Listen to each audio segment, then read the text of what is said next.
ओम शांति। ओम शांति। आज की तारीख है 23 जनवरी 2022। अव्यक्त महावाक्य, अव्यक्त बाप दादा रिवाइज कोर्स की मुरली, जिसकी ओरिजिनल डेट है 29 दिसंबर 1989। मुरली का सार, पढ़ाई का सार, पढ़ाई का सार, पढ़ाई का सार, निचोड़। सार पढ़ाई का क्या है? आना और जाना। पढ़ाई का सार, आना और जाना। आज मुरलीधर बाप अपने मास्टर मुरलीधर बच्चों को देख रहे। सभी बच्चे मुरली और मिलन के चात्रक हैं। सभी बच्चे मुरली और मिलन के चात्रक हैं। ऐसे चात्रक सिवाय ब्राह्मण आत्माओं के और कोई हो ही नहीं सकता। ये ज्ञान मुरली और परमात्मा मिलन न्यारा और प्यारा है। दुनिया की अनेक आत्माएं परमात्मा मिलन की प्यासी है, इंतजार में। लेकिन आप ब्राह्मण आत्माएं दुनिया के कोने में गुप्त रूप में अपना श्रेष्ठ भाग्य प्राप्त कर रही हो, क्योंकि दिव्य बाप को जानने अथवा देखने के लिए दिव्य बुद्धि और दिव्य दृष्टि चाहिए, जो बाप ने आप विशेष आत्माओं को दी है। इसीलिए आप ब्राह्मणी जान सकते हो और मिलन मना सकते हो। सुना है? आज मुरलीधर बाप अपने मास्टर मुरलीधर बच्चों को देख रहे हैं। सभी बच्चे मुरली और मिलन के चात्रक हैं। ऐसे चात्रक सिवाय ब्राह्मण आत्माओं के कोई हो ही नहीं सकता। ये ज्ञान मुरली और परमात्मा मिलन न्यारा और प्यारा है। दुनिया की अनेक आत्माएं परमात्मा मिलन की प्यासी हैं, इंतजार में हैं। लेकिन आप ब्राह्मण आत्माएं दुनिया के कोने में गुप्त रूप में अपना श्रेष्ठ भाग्य प्राप्त कर रही हो। है ना वंडरफुल? क्योंकि दिव्य बाप को जानने और देखने के लिए दिव्य बुद्धि और दिव्य दृष्टि चाहिए, जो बाप ने आप विशेष आत्माओं को दी है ना। इसीलिए आप ब्राह्मणी देख सकते हो, मिलन मना सकते हो, जान सकते हो। है ना वंडरफुल? एक कोने में आप आत्माएं परमात्मा से मिल रहे हो। इसीलिए आप ब्राह्मणी जान सकते और मिलन मना सकते हो। दुनिया वाले तो पुकारते रहते हैं, क्या कहते हैं? एक बूंद के प्यासे हम। और आप क्या कहते हो? हम वर्षे के अधिकारी हैं। कितना अंतर है! कहाँ प्यासी और कहाँ अधिकारी? अभी भी सभी अधिकारी बनकर अधिकार से आकर पहुंचे हो। दिल में ये नशा है कि हम अपने बाप के घर में अथवा अपने घर में आए हैं। है ना नशा? ऐसे नहीं कहेंगे कि हम आश्रम में आए हैं। क्या कहते हो? अपने घर में आए, अपने बाप के घर में। ऐसे ही कहते हो ना? ऐसे तो नहीं कहते हो कि हम आश्रम में आए हैं, अपने घर में आए हैं। ऐसे समझते हो ना? अधिकार की निशानी है अपनापन। अधिकार, अपना अधिकार समझते हो कि हमारा अपना घर है, हमारे बाप का घर है, हमारा घर है। अधिकार है ना? आपने अधिकार रखा। किस वजह से? क्योंकि आपको अपनापन लगता है, तभी तो आप अधिकार से कहते हो ना कि हम कहाँ आए हैं, अपने घर आए हैं, अपने घर। है ना वंडरफुल बात? अपने बाप के पास आए हैं, अपने परिवार में आए हैं। किसी को ऐसे थोड़ा लगता है कि हम आश्रम में आए हैं। अपने घर आए हैं, अपने बाप के पास आए हैं, अपने परिवार में आए हैं। मेहमान बनकर नहीं आते, लेकिन बच्चे आए हैं अपने घर में। इतना वंडरफुल नशा है ना।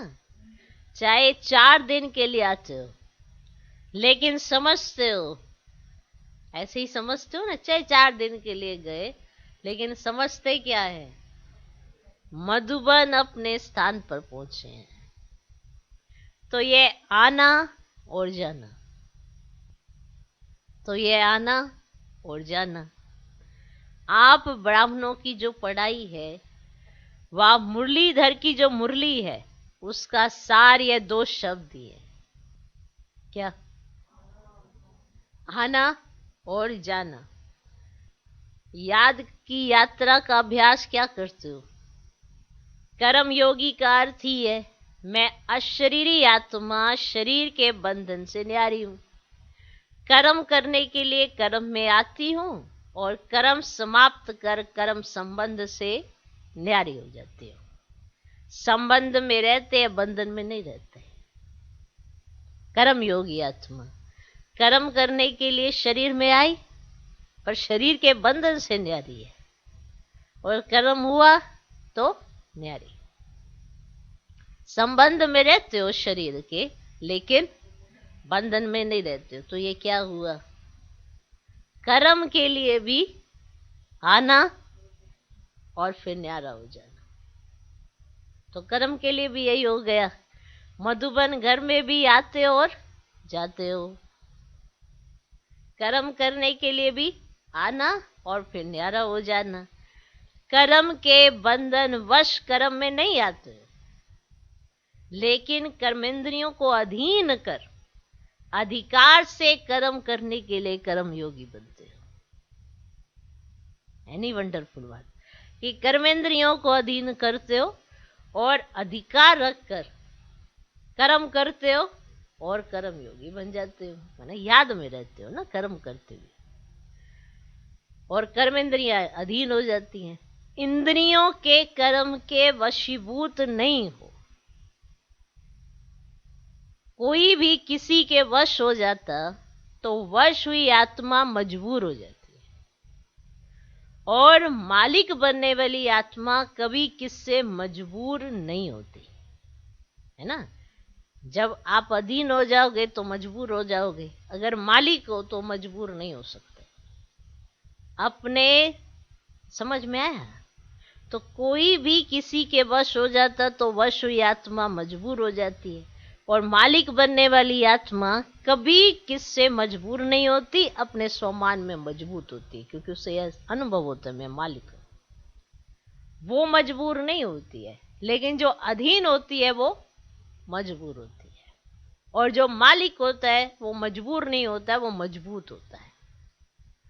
कई बच्चे अभी भी कभी कभी किसी ना किसी कर्मेंद्री के वश हो जाते हैं, फिर कहते हैं आज आंख ने धोखा दे दिया, आज मुख ने धोखा दे दिया, दृष्टि ने धोखा दे दिया। परवश होना अर्थात धोखा खाना, और धोखे की निशानी है दुख की अनुभूति होना। परवश हो गए ना कि आज तो आंख ने धोखा दे दिया, आज तो मुख ने धोखा दे दिया, आज तो दृष्टि ने धोखा दे दिया, तो ये परवश हो गए।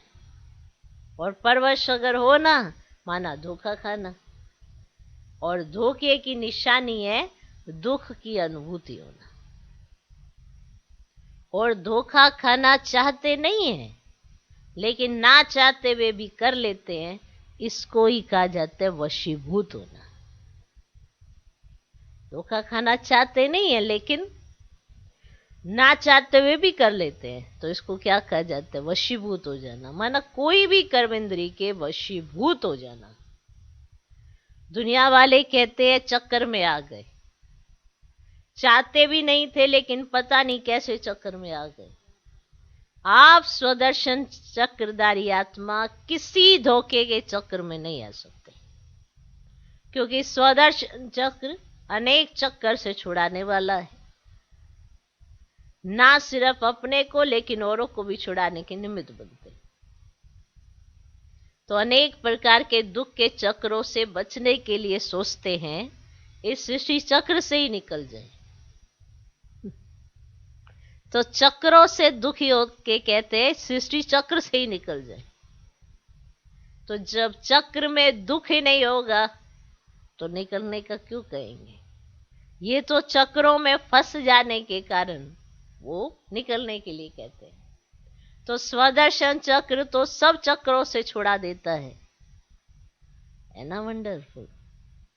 तो अनेक प्रकार के दुख के चक्रों से बचने के लिए सोचते हैं कि सृष्टि चक्र से ही निकल जाए, लेकिन सृष्टि चक्र के अंदर पाठ बजाते हुए अनेक दुख के चक्रों से मुक्त हो जीवन मुक्त स्थिति को प्राप्त कर लेते हैं।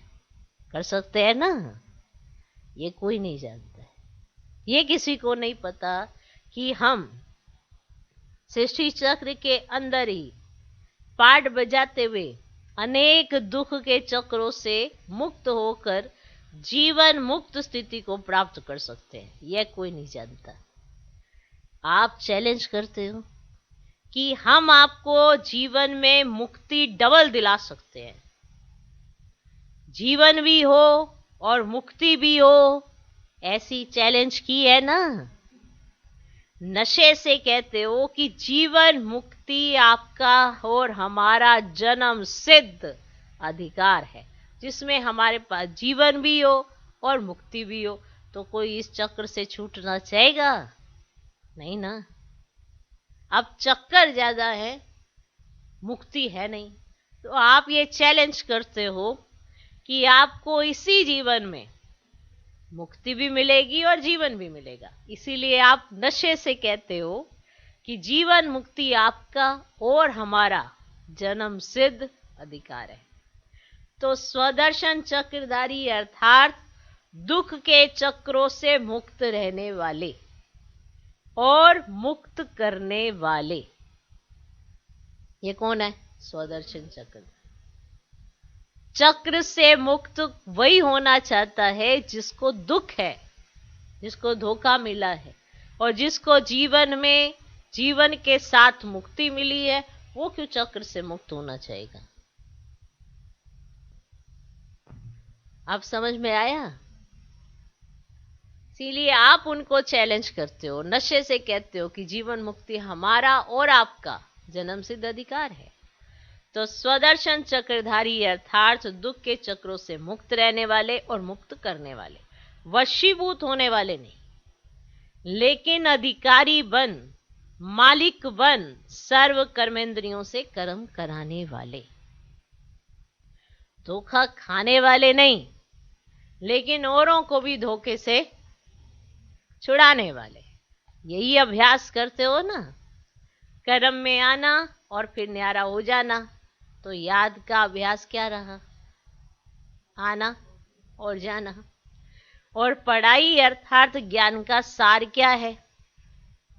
पढ़ाई अर्थात ज्ञान का सार क्या है? कर्मातीत बन घर जाना है और फिर राज्य करने का पाठ बजाने अपने राज्य में आना है।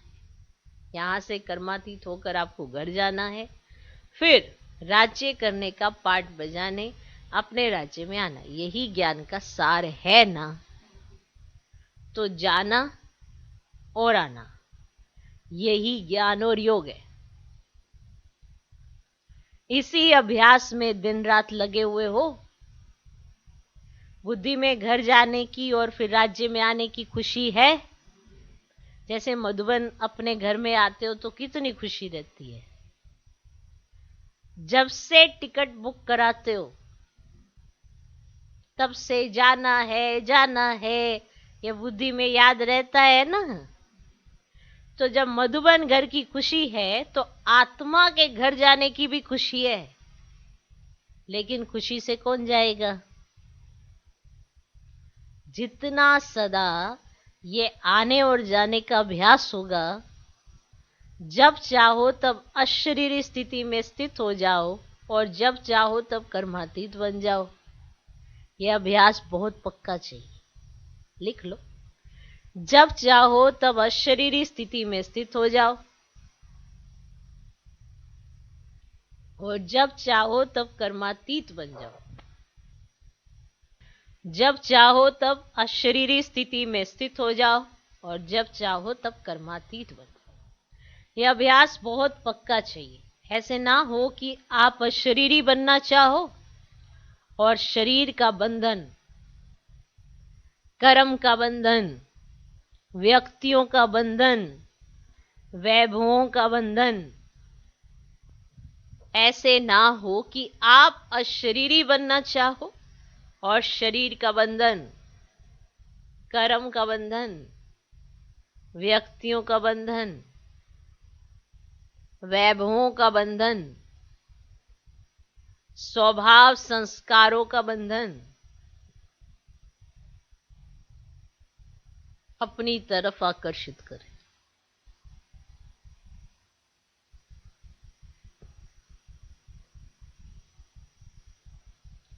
कोई भी बंधन अशरीरी बनने नहीं देगा। जैसे कोई टाइट ड्रेस पहनते हैं तो समय पर सेकंड में उतारना चाहे तो उतार नहीं सकेंगे, खिंचावट होती है क्योंकि शरीर से चिपका हुआ है।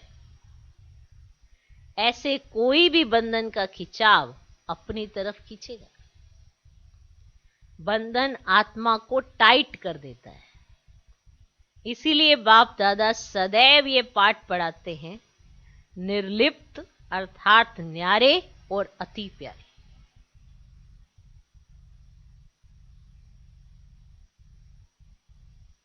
बंधन आत्मा को टाइट कर देता है। इसीलिए बाप दादा सदैव ये पाठ पढ़ाते हैं, निर्लिप्त अर्थात न्यारे और अति प्यारे। ये बहुत काल का अभ्यास चाहिए।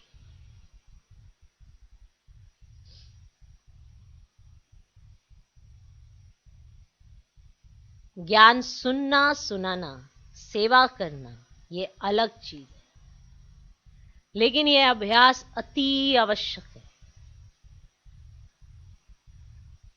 क्या? कौन सा अभ्यास?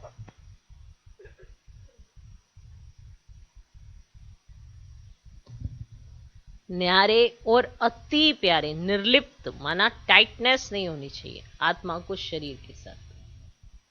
टाइटनेस होती है बंधन से, और न्यारे होंगे तो स्वतंत्र होंगे। और ये अभ्यास अति आवश्यक है। ज्ञान सुनना, सुनाना, सेवा करना, ये अलग चीज है, लेकिन यह अभ्यास अति आवश्यक है।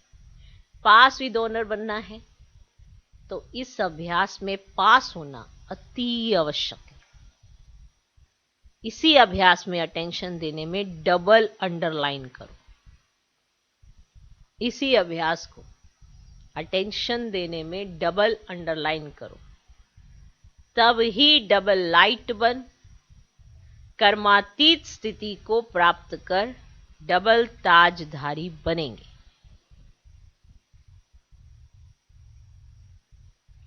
इसी अभ्यास पर अटेंशन देने में डबल अंडरलाइन करो, तब ही डबल लाइट बन कर्मातीत स्थिति को प्राप्त कर डबल ताजधारी बनेंगे।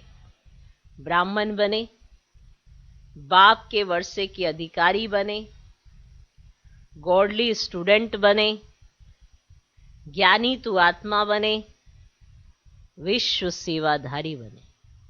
ये भी लिख लो। ब्राह्मण बने, बाप के वर्षे के अधिकारी बने, गॉडली स्टूडेंट बने, ज्ञानी तू आत्मा बने, विश्व सेवाधारी बने। ये भाग्य तो पा लिया, लेकिन अब पास विद ऑनर होने के लिए, कर्मातीत स्थिति के समीप जाने के लिए, ब्रह्मा बाप समान न्यारे अशरीरी बनने के अभ्यास पर विशेष अटेंशन। देखो, ब्राह्मण बने, बाप के वर्षे के अधिकारी बने, गॉडली स्टूडेंट बने, ज्ञानी तो आत्मा बने, विश्व सेवाधारी बने, ये भाग्य तो प्राप्त हो गया। लेकिन अब पास भी डोनर होने के लिए, कर्मातीत स्थिति के समीप जाने के लिए ब्रह्मा बाप समान न्यारे अशरीरी बनने के अभ्यास पर विशेष अटेंशन। जैसे ब्रह्मा बाप ने साकार जीवन में कर्मातीत होने के पहले न्यारे और प्यारे रहने के अभ्यास का प्रत्यक्ष अनुभव कराया। जो सभी बच्चे अनुभव सुनाते हो, सुनते हुए न्यारे, कार्य करते हुए न्यारे, बोलते हुए न्यारे रहते थे। कौन? ब्रह्मा बाबा। सेवा को व कोई कर्म को छोड़ा नहीं, लेकिन न्यारे हो लास्ट दिन भी बच्चों की सेवा समाप्त की, लेकिन न्यारेपन से। न्यारापन हर कर्म में सफलता सहज अनुभव कराता है। करके देखो, करके देखो। 1 घंटा किसको समझाने की भी मेहनत करके देखो, और उसके अंतर में 15 मिनट में सुनते हुए, बोलते हुए न्यारेपन की स्थिति में स्थित होकर दूसरी आत्मा को भी न्यारेपन की स्थिति व वाइब्रेशन देकर देखो।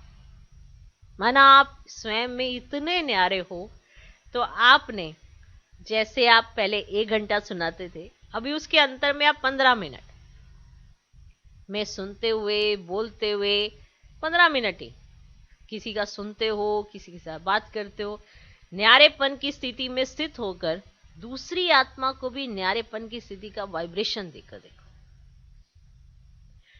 जो 15 मिनट में सफलता होगी ना, वे 1 घंटे में भी नहीं होगी। यही प्रैक्टिस ब्रह्मा बाप ने करके दिखाई। तो समझा क्या करना है? न्यारापन, अति प्यारापन। पहले निमित्त तो टीचर्स हैं, फॉलो फादर करेंगी ना।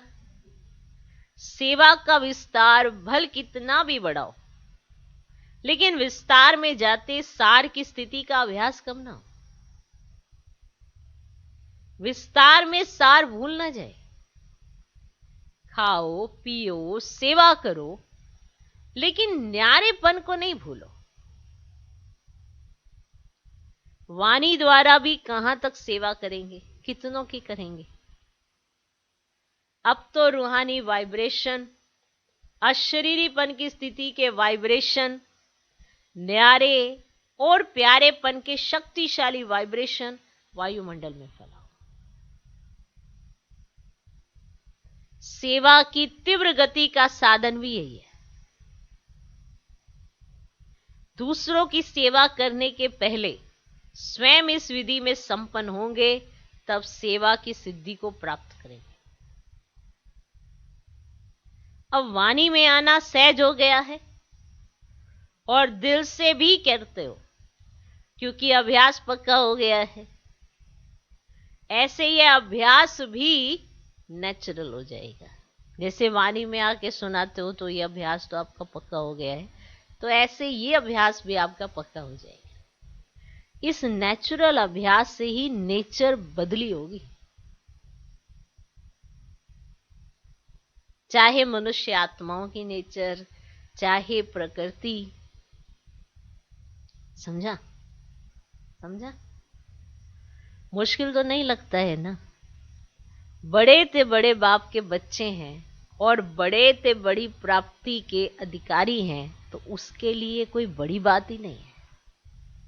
अटेंशन रखना तो आता है ना, कि टेंशन रखना आता है। निजी संस्कार अटेंशन के हैं। जब टेंशन रखना आता है, तो अटेंशन रखना क्या बड़ी बात है।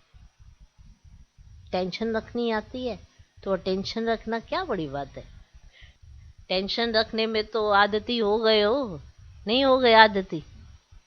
कितने आदती हो गए हो टेंशन। एक ऐसे आदमी जो टेंशन ही रखते हैं, टेंशन ही आदती हो गए हो ना।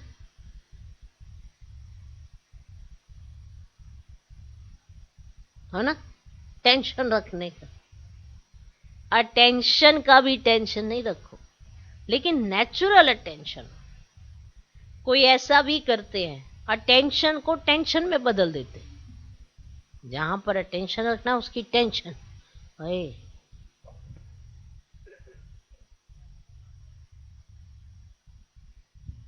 कहीं ऐसा भी करते हैं, अटेंशन को टेंशन में बदल देते, लेकिन अटेंशन को अटेंशन के रूप में रखो, बदली नहीं करो।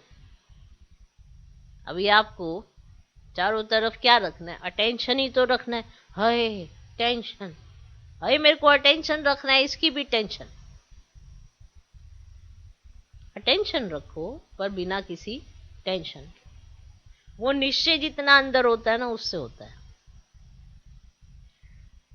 तो कहीं ऐसा भी करते हैं, अटेंशन को टेंशन में बदल देते, लेकिन अटेंशन को अटेंशन के रूप में रखो, बदली नहीं करो। ओरिजिनल अभ्यास आत्मा को न्यारे होने का है। आप ही उसको गलत अभ्यास दिए जा रहे हो। आत्मा का तो ओरिजिनल अभ्यास न्यारे होने का है। न्यारी थी, न्यारी है, फिर न्यारी बनेगी। कौन? आत्मा। सिर्फ अटैचमेंट न्यारा बनने नहीं देता है। वैसे आत्मा की ओरिजिनल नेचर शरीर से न्यारे रहने की है, अलग है। शरीर आत्मा नहीं, आत्मा शरीर नहीं, तो न्यारे हुए ना। सिर्फ 63 जन्मों से अटैचमेंट की आदत पड़ गई है। ओरिजिनल तो ओरिजिनल ही होता है। आप थोड़ा सा अभ्यास करोगे तो जो उसकी ओरिजिनल नेचर है वो उसमें आ जाएगा। कौन? आत्मा। सिर्फ अटैचमेंट होने से आप ओरिजिनल के पास नहीं पहुंच पाते। अच्छा, डबल विदेशी भी बहुत पहुंच गए हैं नया वर्ष मनाने के लिए। मेहमान बन करके आए हो या बच्चे बन करके आए हो? क्योंकि घर में दो ही लोग आते हैं, या तो बच्चे आते हैं या मेहमान आते हैं। आप कौन बताओ? बाबा ने पूछा डबल विदेशी बच्चों से, मेहमान बन करके आए हो या बच्चे बन करके आए हो? तो फिर वो डबल विदेशी देख, अपनापन लगता है ना। बाप दादा भी बच्चों को अपने घर में देख हर्षित होते हैं। बच्चे सदैव घर का श्रृंगार होते हैं। बच्चों से मधुबन सज जाता है, इसीलिए बाप दादा अपने घर के श्रृंगार को देख खुश हो रहे हैं। चाहे भारतवासी चाहे विदेशी, दोनों ही घर के श्रृंगार हैं। बाप दादा आने की मुबारक भी देते हैं, जाने की भी मुबारक देते हैं, है ना। आने की भी मुबारक देते हैं, जाने की भी मुबारक देते हैं। ये आना भी अच्छा है, जाना भी अच्छा है। विदाई नहीं है, बधाइयां ही बधाइयां हैं। जाएंगे तो सेवा की बधाइयां, और यहां आए हो तो मिलने की बधाइयां। दोनों ही मुबारक है ना। अच्छा, सर्व देश विदेश के सदा अधिकारी बच्चों को, सदा ज्ञान और याद के सार में रहने वाली श्रेष्ठ आत्माओं को, सदा आना और जाना इस समृद्धि से संपन्न बनने वाली आत्माओं को, सदा ब्रह्मा बाप को फॉलो करने वाले, कर्माती स्थिति के समीप पहुंचने वाले योगी आत्माओं को, सदा अपनेपन के अनुभव और अधिकार की खुशी में रहने वाले खुश मिजाज बच्चों को बाप दादा का याद प्यार और नमस्ते। हम रूहानी बच्चों की भी रूहानी बाप दादा को नमस्ते नमस्ते नमस्ते। Good morning good morning good morning.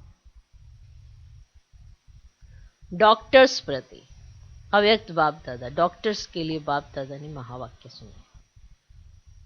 सभी डॉक्टर्स के दिल में क्या है? हॉस्पिटल तो नहीं है। बाप को दिल में बिठाना अर्थात सदा के लिए अनेकों को शफा देना। आजकल तो डॉक्टर्स भी कहते हैं कि दवाई इतना काम नहीं करेगी जितना दुआ करेगी।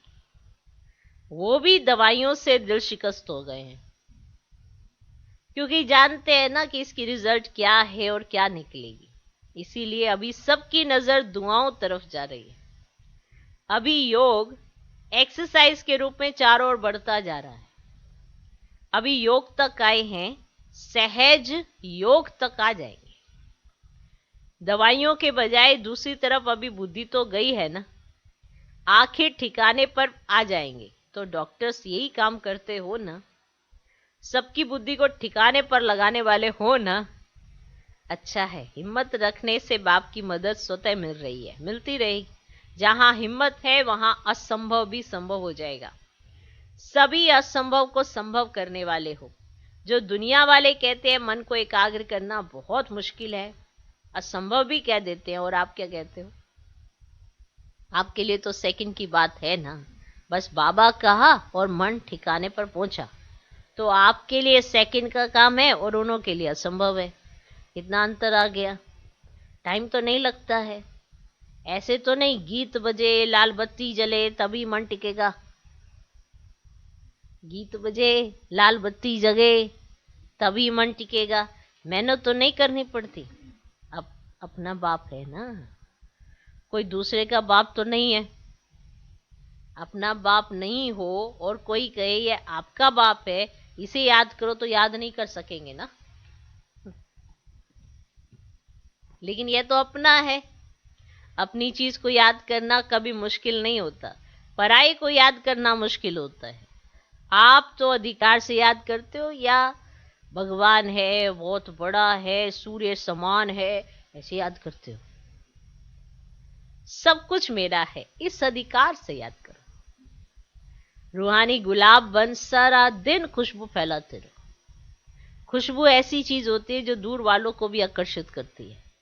दूर से ही सोचेंगे ये खुशबू कहाँ से आ रही है, तो आपकी रूहानियत विश्व को आकर्षित करेगी। देखो, रूहानियत की खुशबू ने देश से विदेश को भी आकर्षित किया ना। विदेश तक खुशबू पहुंची। कोई भी काम करते शुभ संकल्प से यह खुशबू फैलाते रहो। कोई भी काम करते चेक करो कि बुद्धि कितने तरफ जा रही है। ना चाहते भी अनेक तरफ जाती है, एक तरफ नहीं होती। तो जब और तरफ जा सकती है तो सेवा भी तो कर सकती है। कर सकते हो ना, याद भी कर सकते हो। बहुत थोड़ा समय होता है जो फुल बुद्धि उस काम में रहती है। जो ऐसा कोई काम होगा, जैसे डॉक्टर्स ऑपरेशन करते हैं, जरूरी ऑपरेशन है, तो फुल बुद्धि होगी ना। होगी कि नहीं होगी? बाकी दवाई दे रहे हैं, देख रहे हैं, तो बुद्धि और भी काम भी करती है। जब वह कर सकती है तो यह क्यों नहीं कर सकती? है ना वंडरफुल बात कि बुद्धि, जब आप उसको कहते हो अभी ऑपरेशन है, तो वो ऑपरेशन ही तो कर रही होती है ना। उस समय तो पूरी एकाग्रता चाहिए, तो वाला बुद्धि एकाग्र हो सकती है। बाकी आप किसी को दवाई लिख रहे हो या किसी को देख रहे हो तो बुद्धि इधर उधर जा सकती है। तो जब ऐसा कर सकते हो तो बुद्धि अभी बाप की तरफ क्यों नहीं लग सकती? लग सकती है ना। मन और बुद्धि की आदत है चक्कर लगाने की। चाहे ज्ञान का चक्कर लगाओ और चाहे व्यर्थ चलाओ, लेकिन चक्कर चलता जरूर है। चाहे आप ज्ञान का चक्कर लगा लो, चाहे आप व्यर्थ का चक्कर, लेकिन चक्कर चलता जरूर है। आप स्वदर्शन चक्र चलाओ तो और चक्कर खत्म हो जाएंगे। माना मन और बुद्धि की आदत है चक्कर लगाने की। अब ये आपके ऊपर निर्भर करता है आप किस तरह का चक्कर लगाते हो। चाहे ज्ञान का लगाओ चाहे व्यर्थ का लगाओ, पर चक्कर तो लगाना ही है मन बुद्धि ने। तो सभी सेवा में सहयोगी हो। जिसे समय नहीं मिलता, सरकमस्टांस है, वे हाथ उठाओ। मनसा सेवा तो सब कर सकते हो ना। बिजी रहने के लिए सेवा बहुत अच्छा साधन है। जितना अपने को बिजी रखेंगे उतना सेफ रहेंगे। चाहे मनसा करो, चाहे वाचा करो, चाहे कर्म ना करो, लेकिन बुद्धि से बिजी जरूर रहो। हाथ पांव से तो रहते हो लेकिन बुद्धि से बिजी रहो। हाथ पांव से तो बिजी रहते हो, हाथों को कोई काम देते रहते हो, लेकिन बुद्धि को बिजी रखो। अपना टाइम टेबल बनाओ। जितना बड़ा आदमी उतना टाइम टेबल फिक्स होता है। जितना ही बड़ा आदमी उसका उतना ही टाइम टेबल फिक्स होता है। तो आप बड़े से बड़े आदमी हो ना, सारे कल्प में ढूंढ के आओ, ब्राह्मणों से बड़ा कोई है? देवताएं भी नहीं। चाहे आप ही देवता बनेंगे, लेकिन इस जीवन के आगे वह भी कुछ नहीं है। जीवन है तो ब्राह्मण जीवन अति श्रेष्ठ है। यही जीवन श्रेष्ठ है। अच्छा, आज का वरदान, अव्यक्त पालना द्वारा शक्तिशाली बन, लास्ट सो फास्ट जाने वाले फर्स्ट नंबर के अधिकारी भव। अव्यक्त पालना द्वारा शक्तिशाली बन, लास्ट सो फास्ट जाने वाले फर्स्ट नंबर के अधिकारी भव। अव्यक्त पाठ में आने वाली आत्माओं को पुरुषार्थ में तीव्र गति का भाग्य सहज मिला हुआ है। ये अव्यक्त पालना सहज ही शक्तिशाली बनाने वाली है। इसीलिए जो जितना आगे बढ़ना चाहे बढ़ सकते हैं। इस समय लास्ट सो फास्ट और फास्ट सो फर्स्ट का वरदान प्राप्त है, तो इस वरदान को कार्य में लगाओ, अर्थात समय परमान वरदान को स्वरूप में लाओ। जो मिला है उसे यूज करो तो फर्स्ट नंबर में आने का अधिकार प्राप्त हो जाए। ठीक, अव्यक्त पाठ में आने वाली आत्माओं को पुरुषार्थ में तीव्र गति का भाग्य सहज मिला हुआ है। यह अव्यक्त पालना सहज ही शक्तिशाली बनाने वाली है, इसलिए जो जितना आगे बढ़ना चाहे बढ़ सकते हैं। इस समय लास्ट सो फास्ट और फास्ट सो फर्स्ट का वरदान प्राप्त है, तो इस वरदान को कार्य में लगाओ, अर्थात समय परमान वरदान को स्वरूप में लाओ। जो मिला है उसे यूज करो तो फर्स्ट नंबर में आने का अधिकार प्राप्त हो जाएगा। आज का स्लोगन, स्वमान की सीट पर सेट रहो तो सर्व का मान स्वतः प्राप्त होगा। स्वमान की सीट पर सेट रहो तो सर्व का मान स्वतः प्राप्त होगा। लवलीन स्थिति का अनुभव करो। बाप से सच्चा प्यार है तो प्यार की निशानी है समान कर्मातीत बनो। करावनहार होकर कर्म करो, कराओ। कर्मेंद्रियां आपसे नहीं करावें, लेकिन आप कर्मेंद्रियों से कराओ। कभी भी मन, बुद्धि और संस्कारों के वश होकर कोई भी कर्म नहीं करो। कभी भी मन, बुद्धि व संस्कारों के वश होकर कोई भी कर्म नहीं करो। बाप से सच्चा प्यार है तो प्यार की निशानी है समान कर्मातीत बनो। करावनहार होकर कर्म करो, कराओ। कर्मेंद्रियां आपसे नहीं करावें, लेकिन आप कर्मेंद्रियों से कराओ। कभी भी मन, बुद्धि व संस्कारों के वश होकर कोई भी कर्म नहीं करो। ओम शांति।